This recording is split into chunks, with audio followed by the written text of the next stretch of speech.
Hello everyone, how are you all? I hope you all are fine. तो सबसे पहले हम लास्ट ट्रेडिंग सेशन का देख लेते हैं। निफ्टी फ्लैट जैसा था। बैंक निफ्टी 0.10 मतलब वो भी फ्लैट जैसा ही है। स्मॉल कैप भी 0.11% मतलब almost market was flat, right? So अब सबसे पहले हम ये महीने का मंथली ट्रेंड देखते हैं। मंथली ट्रेंड अगर निफ्टी में देखेंगे तो अप ट्रेंड इंटैक्ट है। वीकली क्लोजिंग अगर हम देखें तो लास्ट वीक 282 पॉइंट प्लस मतलब अगर आप मुझे लगता है क्लोजिंग बेसिस देखने जाएंगे तो it is near to all time, almost all time high, right? अब what is the trend? So weekly भी अगर आप देखेंगे तो अप ट्रेंड इंटैक्ट है। ये कंसोलिडेशन, फिर ब्रेकआउट, फिर ये पुल बैक, फिर again market is going towards all time high, right? तो ट्रेंड इज अप, उसमें कोई क्वेश्चन नहीं है। डेली ट्रेंड भी देखेंगे तो अप ट्रेंड है। माइनर ट्रेंड भी देखेंगे तो अप ट्रेंड है, राइट? एंड अगर आप देख सकते हो, ऑब्जर्व करोगे तो जैसे पहले हमने यहाँ पे ऑब्जर्व किया था, यहाँ पे तो ये ऊपर जाएगा, राइट? ये गया। अब यहाँ पे आप देखेंगे ये कंसोलिडेशन का ब्रेकआउट किया माइनर टाइम फ्रेम में। कंसोलिडेट किया, ये फिर ब्रेकआउट आएगा और ऑल टाइम हाई की तरफ जाएगा, right? So the trend is up. We हमें यही ट्रेंड दे, हमें यही देखना है कि कहाँ पे हमें लॉन्ग अपॉर्चुनिटी, लो रिस्क मिल सकता है। तो लेट मी कुछ एरियाज मैंने आइडेंटिफाई करके रखे हैं। सबसे पहले एक ये एरिया है 24,760 के आसपास। यहाँ पे मान लो कहीं पे आता है, ये रिसेंट ये 2 दिन के लो को काटे, राइट? एंड फिर यहाँ पे आ जाए, फिर ऊपर जाने की कोशिश करें तो यहाँ पे हम लॉन्ग देख सकते हैं 24,750, 60, 70 कह रहा हूँ। देन फिर दूसरा एक जोन है 24,650 से 670। ये जोन में आएगा और फिर ऊपर जाने की कोशिश करेगा, वहां पे we can look for long position, right? Then उसके बाद 24,530, 550 का एक जोन है। देन 24,400, 464, 460, 384। सो ये सब मल्टीपल एरियाज है जहां पे हमें लो रिस्क लॉन्ग पोजीशन मिल सकता है, राइट? सो आई थिंक कल सबसे पहले अगर हमें ये ऑब्जर्व करना है, यहाँ के एरिया है या तो ये area, there are two possibilities, right? अगर उससे भी बड़ा गैप डाउन या कुछ हो जाए तो फिर मल्टीपल एरियाज डाउन साइड में। So I think we are heading towards all time high sooner or later, right? यहाँ पे मे भी पुल बैक करें एंड देन फिर we will go towards all time high. So market का strength अगर आप देखेंगे, निफ्टी का भी ट्रेंड अप है, वीकली में भी अप है, all time primer up. So I think high probability trade हमारे लिए होना चाहिए अपसाइड में, right? Now let's look at the bank Nifty. Bank Nifty सबसे पहले मंथली ट्रेंड देखेंगे तो अप ट्रेंड इंटैक्ट है, राइट? एक बड़ा इलेक्शन के बाद नीचे मूव आया, उसके बाद अप ट्रेंड है, then we are consolidation. Weekly trend भी अगर देखेंगे तो अप ट्रेंड है, मार्केट इज पुल बैक। क्या सूनर और लेटर मार्केट विल, क्या मार्केट नए हाई पे जाएगा?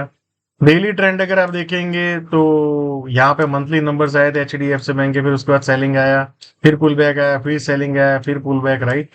सो मंथली में, सॉरी डेली में, ये जो गैप डाउन था मंडे का लास्ट, उसके बाद market is trying to consolidate and ऊपर जाने की कोशिश करे। तो यहाँ से अगर ये ब्रेकआउट आएगा तो market can go towards this zone, right? And फिर ट्रेंड चेंज होने के चांसेस है। सो अब माइनर टाइम फ्रेम में देखेंगे तो ये गैप डाउन था, उसके बाद यहाँ पे अटेम्प्ट किया, फिर सेलिंग आ गया, फिर एक यहाँ पे स्टॉप लॉस हिट हुए, फिर अगेन हुआ, फिर सेलिंग आ गया, फिर यहाँ पे हुआ है। क्या यहाँ पे एक थोड़ा पुल बैक करके वापस ब्रेकआउट हो जाएगा? So let's see. सो कुछ एरियाज मार्क करके रखे लास्ट वीक, अगर आपको याद हो तो हमने ये एक जोन ये मार्किंग करके रखा था कि इसके ऊपर निकलेगा तो एक स्ट्रेंथ बिल्ड होगा और फिर नेक्स्ट जोन की तरफ बैंक निफ्टी जाएगा। बट क्या हुआ, ये हाई को ब्रेकआउट किया, फिर काफी के स्टॉप लॉस हिट किया and then again went back market down side, right? So for tomorrow, अब सबसे पहले इंपॉर्टेंट ये है कि ये जोन 50,820 से 780 का जोन है, यहाँ पे कहीं पे आए और फिर ऊपर जाने की कोशिश करें तो वहां पे अपने को लॉन्ग देखना चाहिए, राइट? ये जोन कह रहा हूँ। अगर यहाँ से 780 820 का जोन टूट जाता है तो फिर नीचे में 420, सॉरी 490 से 400 मतलब 500 से 480 का जोन है। देन 350 टू 370 का जोन है। यहाँ पे आपको लॉन्ग सोचना चाहिए, राइट?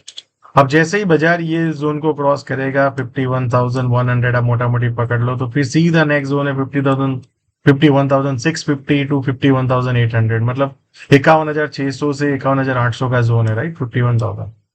और जैसे ही ये क्रॉस कर देगा तो फिर बैंक निफ्टी भी ऑल टाइम हाई की तरफ तैयारी कर लेगी, right? Now let's look at the small cap index. Small cap index अगर आप देखेंगे, let me show you monthly. Monthly trend अगर आप देखेंगे, अप ट्रेंड इंटैक्ट है। वीकली भी अगर आप देखेंगे तो I think all time high closing है। देन डेली भी देखेंगे तो ट्रेंड इंटैक्ट है, near to all time high. So trend is up only, there is no doubt about it. I think sooner और लेटर यहाँ पे कंसोलिडेट करके फिर ब्रेकआउट कर देगा, that is high chance, right. Maybe या तो पुल बैक करके फिर ब्रेकआउट करें. ये सब जोन है जो 18,000 से 17,900 और 17,500, ये जब तक ब्रेक डाउन करके सस्टेन नहीं होता है स्मॉल कैप नीचे की साइड, तब तक I think trend is up and we should keep riding the trend, right. So I hope you all are focusing. और आप देख सकते हो यहाँ पे कंसोलेशन हुआ, इलेक्शन का रिजल्ट आया, फिर तेजी हुआ, फिर पुल बैक, सॉरी कंसोलेशन. मुझे लगता है सूनर और later we will break it out. या so I hope you are riding the trend. Most importantly दूसरी बात, आप अपने विनिंग ट्रेडर्स, विनिंग इन्वेस्टमेंट जो भी आइडियाज है उसको राइड कर रहे हैं एंड रिस्क मैनेजमेंट कर रहे हैं. Most importantly you should have discipline, right. And बहुत सारे लोगों को बहुत सारी चीजें ओवर वैल्यूएशन लग रही है, बट मैं भी मानता हूँ ओवर वैल्यूएशन है, but what you can do, either you can participate or either you can stay away. So I have choose that I will participate and I will keep managing my risk, keep managing my winning position, right? Because that is only जो मेरे control में है. मेरे control में ये नहीं है कि मार्केट ओवर वैल्यूएशन है तो गिर जाए. So I am not in the camp कि ओवर वैल्यूएशन हो गया तो बेच दो and whatever, right. I ride the with my stop losses, with my trailing stop losses, right. तो जब तक ये स्मॉल कैप इंडेक्स ये जो जोन को तोड़ के नीचे की तरफ सस्टेन नहीं होता है, तब तक आई थिंक ट्रेंड को राइड करना चाहिए and keep riding your winning position. Thank you so much. And आपका भी क्या ओपिनियन है आप मुझे जरूर बताइए. जो मार्केट में ओवरबॉट लोग बोल रहे हैं या बहुत सारा बढ़ गया है ओवर वैल्यूएशन वट एवर, उस पर आपका क्या ओपिनियन है आप जरूर बताइए. Thank you so much and आप सब लोगों से फिर कल मिलते हैं.